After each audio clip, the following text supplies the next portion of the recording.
नमस्कार दोस्तों, मैं कप्तान तनवर एडवोकेट आपका स्वागत करता हूं मेरे यूट्यूब चैनल कानून का ज्ञान विद कप्तान में। दोस्तों, आज हम बात करेंगे पुलिस डिपार्टमेंट के बारे में। दोस्तों, किसी भी राज्य में, किसी भी देश में कानून व्यवस्था को बनाए रखने के लिए पुलिस डिपार्टमेंट महत्वपूर्ण भूमिका निभाता है। अगर पुलिस अपना कार्य सही से ना करे तो कानून व्यवस्था बनाए रखना, राज्य में शांति बनाए रखना असंभव हो जाता है। जिस तरह से जब किसी क्लासरूम में क्लास टीचर ना हो तो बच्चे शरारत करना शुरू कर देते हैं, उसी तरह से अगर हमारे समाज में, हमारी व्यवस्था में पुलिस ना हो तो समाज में शरारती तत्व शरारत की बजाय अपराध करना शुरू कर देते हैं। आज की इस वीडियो में हम यही जानेंगे कि पुलिस डिपार्टमेंट में कौन कौन से अधिकारी होते हैं और उनका क्या क्या कार्य होता है। दोस्तों, पुलिस डिपार्टमेंट का सबसे शुरुआती पद होता है कांस्टेबल का। इसकी पहचान ये होती है कि इसकी पट्टी में कोई स्टार नहीं होता और इसकी पट्टी बिल्कुल प्लेन होती है। इसके बाद आता है लॉन्स नायक, इसे सीनियर कांस्टेबल भी कहते हैं, और इसकी पहचान ये होती है कि इसकी पट्टी में भी कोई स्टार नहीं होता, लेकिन इसकी पट्टी में 2 रेड कलर की पट्टियां होती हैं और ये नीचे की तरफ होती है। ये पट्टियां रेड और वाइट भी हो सकती हैं, जो कि स्टेट वाइज डिफर करती है। दोस्तों, नेक्स्ट पद आता है सीनियर कांस्टेबल का। इसे हेड कांस्टेबल भी बोलते हैं और इसकी पट्टी में भी कोई स्टार नहीं होता, लेकिन इसकी पट्टी में 3 लाल कलर की पट्टियां होती हैं और ये पट्टियां नीचे की तरफ होती हैं।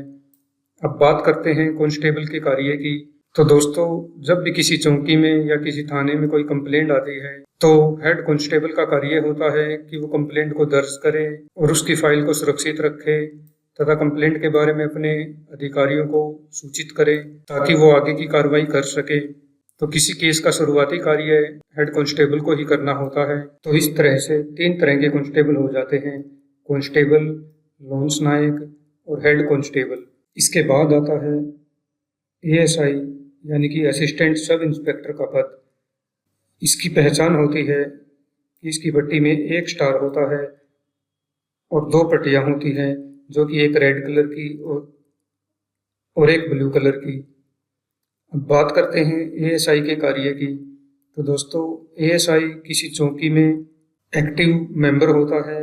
एक थाने के अंतर्गत कई चौकियां आती हैं और वहां पर एएसआई को अपॉइंट किया जाता है, जो कि चौकी में आने वाले केसेज की जांच करता है।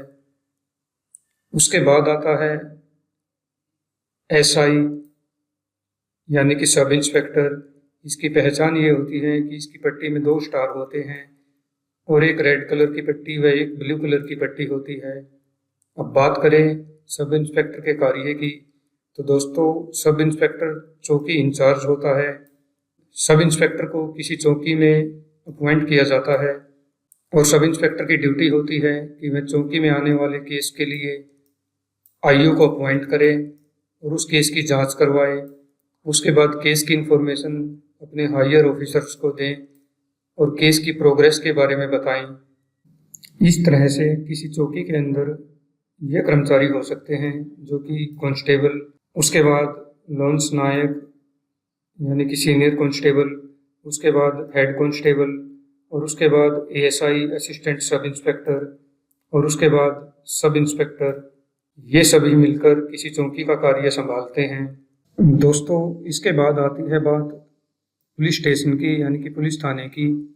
एक पुलिस स्टेशन में सबसे जो सीनियर ऑफिसर होता है वो होता है इंस्पेक्टर, जो कि एसएचओ के तौर पर अपॉइंट किया जाता है। एक थाने के अंतर्गत कई चौकियां आती हैं और उन चौकियों में जो भी केसेस आएंगे उनकी इंफॉर्मेशन एसएचओ को दी जाएगी और एसएचओ की ड्यूटी होती है तो वो केस की प्रोग्रेस के बारे में अपने हायर ऑफिसर को इन्फॉर्म करे। इसके साथ साथ पुलिस स्टेशन में आने वाले केसेस को देखना भी एसएचओ की ड्यूटी होती है और एसएचओ केस के लिए इन्वेस्टिगेशन ऑफिसर्स को अपॉइंट करता है और वो आगे की केस की जांच करवाता है। अब बात करें इंस्पेक्टर की पहचान की। इंस्पेक्टर की पट्टी में 3 स्टार होते हैं। दोस्तों, अब बात करते हैं डीएसपी की, यानी कि deputy superintendent of police. DSP के अंतर्गत 3 से 4 थाने होते हैं और डीएसपी इन थानों का हेड होता है। इन थानों को चलाने की जिम्मेवारी डीएसपी की होती है और इन सभी थानों के एसएचओ डीएसपी को रिपोर्ट करते हैं और केस के प्रोग्रेस के बारे में बताते हैं। अब बात करते हैं डीएसपी की पट्टी की पहचान की। तो दोस्तों, डीएसपी की पट्टी में 3 स्टार होते हैं और एक रेड कलर की पट्टी व एक ब्लू कलर की पट्टी होती है। दोस्तों, इसके बाद शुरू हो जाते हैं जिला स्तर के पुलिस अधिकारी, जिनमें कि सबसे पहले आता है एएसपी, यानी कि assistant superintendent of police. ASP की अपॉइंटमेंट आईपीएस की भर्ती के थ्रू होती है। दोस्तों, इनकी पहचान ये होती है कि इनकी पट्टी में 3 स्टार होते हैं और आईपीएस का बैज होता है। इसके बाद बात आती है जिला स्तर के सीनियर अधिकारी की, जो कि होता है एसपी, यानी कि सुपरिटेंडेंट ऑफ पुलिस। इसकी पहचान ये होती है कि इसकी पट्टी में अशोक का निशान और 1 स्टार तथा एक आईपीएस का बैज होता है। दोस्तों, अगर डिस्ट्रिक्ट बड़ा है, उसकी आबादी ज़्यादा है, तो वहाँ पर एसपी के बाद एसएसपी की भी अपॉइंटमेंट की जाती है, जो कि होता है सीनियर सुपरिटेंडेंट ऑफ पुलिस। और इसकी पहचान ये होती है कि इसकी पट्टी में अशोक का निशान, 2 स्टार और आईपीएस का बैज होता है। तो दोस्तों, डिस्ट्रिक्ट लेवल पर ये 2 मुख्य अधिकारी होते हैं। अगर डिस्ट्रिक्ट मीडियम है, छोटा है, तो सुपरिटेंडेंट ऑफ पुलिस। अगर डिस्ट्रिक्ट बड़ा है, आबादी ज़्यादा है, तो सीनियर सुपरिटेंडेंट ऑफ पुलिस। उस केस में एसपी को रिपोर्ट करना होता है सीनियर सुपरिटेंडेंट ऑफ पुलिस को।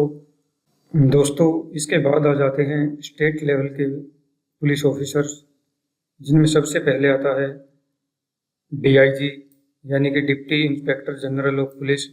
इसकी पहचान ये होती है कि इसकी पट्टी में अशोक का निशान और 3 स्टार तथा आईपीएस का बैज होता है। अब स्टेट लेवल पर ही नेक्स्ट सीनियर ऑफिसर आ जाते हैं इंस्पेक्टर जनरल ऑफ पुलिस, यानी कि आईजी। इसकी पहचान होती है, इसकी पट्टी में 1 स्टार होता है और क्रॉस तलवार होती है तथा आईपीएस का बैज होता है। उसके बाद आ जाते हैं स्टेट लेवल के सबसे सीनियर अधिकारी, जो कि होते हैं एडीजी, डीजीपी और एसडीजीपी। अब बात करते हैं स्टेट लेवल के ऑफिसर्स के कार्य की। तो दोस्तों, स्टेट लेवल का ऑफिसर आईजी जो होते हैं, वो करते हैं कंट्रोल जोन को। किसी स्टेट में कई जिलों को मिलाकर जोन्स बना दिए जाते हैं। उन जोन के हिसाब से आईजी अपॉइंट किए जाते हैं, जो कि अपने अपने जोन में अपने अंडर आने वाले जिलों का कार्य देखते हैं। तो इस तरह से आईजी एक बार में 3 से 5 तक जिलों को कंट्रोल करता है और वो उनका सीनियर अधिकारी होता है। इसके बाद बात आती है किसी भी स्टेट के सबसे बड़े अधिकारी की, जो कि होता है डीजीपी। लेकिन डीजीपी के अलावा इससे पहले कुछ पोस्ट और होती हैं, जो कि होता है एडीजीपी, यानी कि additional director general of police, या फिर SDGP, special director general of police. ADGP और एसडीजीपी जो एडिशनल कार्य होते हैं वो देखते हैं, लेकिन स्टेट का सबसे सीनियर अधिकारी डीजीपी ही होता है और उसे ही पूरी स्टेट में कानून व्यवस्था को देखना होता है। और किसी भी स्टेट का पूरा पुलिस डिपार्टमेंट डीजीपी के अंडर आता है। डीजीपी को ही उस स्टेट में कानून व्यवस्था को बनाए रखना होता है।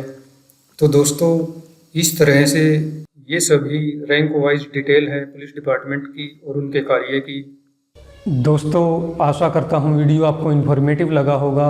इस वीडियो को लाइक कीजिए और मेरा चैनल सब्सक्राइब कीजिए। मिलते हैं अगली वीडियो में किसी और टॉपिक के साथ। तब तक के लिए जय हिंद, जय भारत।